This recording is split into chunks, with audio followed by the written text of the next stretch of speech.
good? It's your boy Millionaire Problems, man. We got the same 24, so why are you mad? What for? And you know, I was gonna do this video on my phone, like with the script or everything, but I feel like it's best if I just go off the dome. You know, for 2 years, I remained celibate.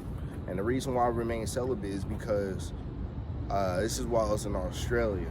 I was being extorted. I was talking to 2 women, and I was being extorted by both of them. One was following me around, pumping me up with alcohol and drugged me. And you know, in this moment, this is when I first had distrust with women. You know, it got to a point where I didn't want to be seen, and I didn't want to be, not seen, but I didn't want to be in the same room as a woman. I didn't want to be around women. I didn't want women to touch me. I didn't want to touch women.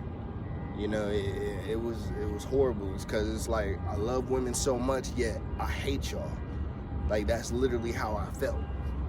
Because I couldn't trust your true intentions. I can't trust your true emotions, you know? And so during that time, when I told you I was extorted, I had got a message sent to my phone talking about killing the baby of a woman I was dating at the time. When I say you go through something when you're in the military, like, the military is the most toxic environment that I've ever been in. I had got escorted to the NCIS office, and if anybody doesn't know what NCIS is basically the military's FBI. They investigate everything, you know. They go undercover, they do all that. And after that very night, I'm getting investigated for like 8 hours straight. And that very night, I went home.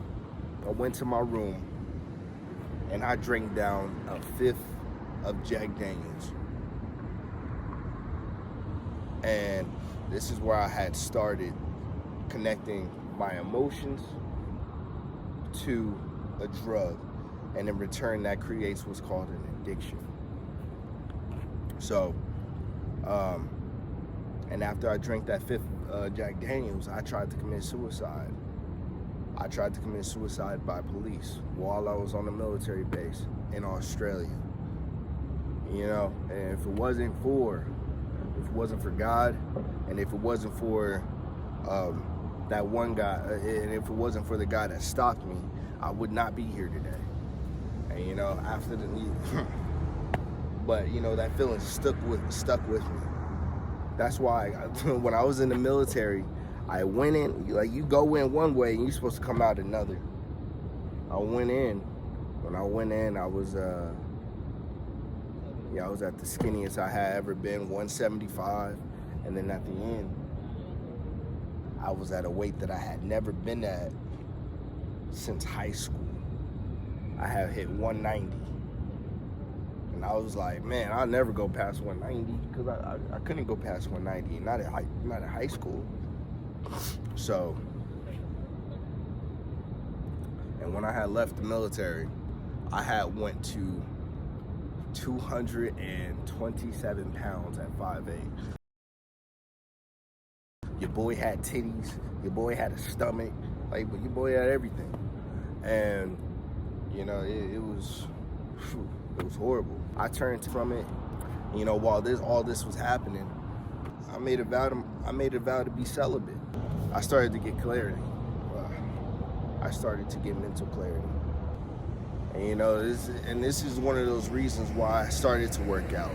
You know, my mom, she saw me going to sleep with a 5th of Jack Daniels in my room, a 5th of Jaeger in my room, drinking every day, nonstop. And this is one of those things where I'm coping with a way that I feel. I'm coping with my own emotions. Most days I feel like quitting. But what keeps me going is the fact that I made a vow to God. I was like, God, I'm gonna be of service to you for a year. And this is one of the hardest things that I've ever done. And you know, hey, don't get me wrong, because I'm not perfect. I still struggle. I was able to overcome alcohol. And the reason why is because